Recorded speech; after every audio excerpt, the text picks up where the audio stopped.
Olá, hoje nós vamos falar sobre política, não política na atualidade, mas o conceito e a origem dela, principalmente nesse primeiro momento em relação à política analisada, né? O próprio Aristóteles tem uma obra, um livro chamado A Política, e os conceitos, a teoria dele em relação a isso.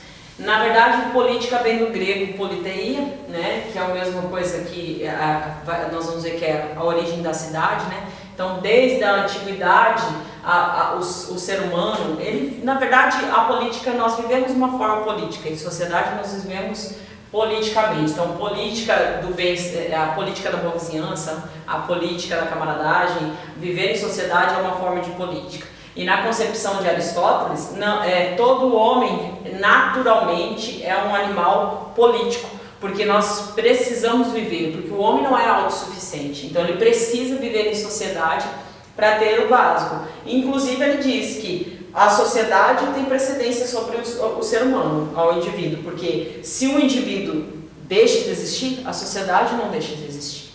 Então ele fala que o homem é um animal político porque ele vive em sociedade, que ele tem necessidade de viver em sociedade, até porque a gente sabe que depende uns dos outros para comer, para vestir, né? Para ir e vir. Então existem casos de pessoas viverem isoladas, mas de uma maneira geral ele fala que o homem vive em sociedade, então por isso que ele é um animal político, porque é a política justamente de viver em sociedade, de precisar uns dos outros, então essa necessidade faz com que a gente aprenda a conviver, de um modo geral, né? A gente aprende a conviver em sociedade. Então ele fala que a política é a continuação da ética, porque a moralidade do indivíduo vai conduzi-lo à ética na política. Porque ele fala muito sobre isso também, sobre a moralidade induzindo a forma de política que a pessoa vai fazer. A política só do Estado, governante, presidente, ou seja lá qual o sistema de governo que exerça naquele país, não.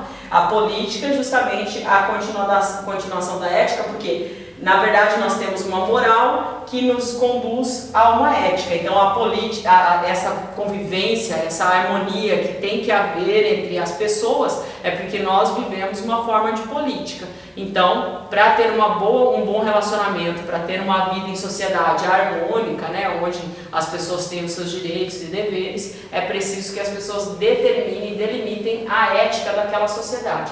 Então, por isso, o conceito muito importante, nós vamos ver tanto Aristóteles quanto Platão, né, que na verdade Platão inclusive é o mestre de Aristóteles, mas em todo momento da filosofia do Aristóteles e Platão, o Aristóteles, apesar de ser discípulo do Platão, é completamente diferente a filosofia dele. Ele dá o início à sua filosofia na escola de Platão, mas a continuidade é completamente diferente. Tá? Então, por isso que nós vamos analisar tanto a obra política de Aristóteles, de forma simplificada, e vamos simplificar também a obra A República de Platão.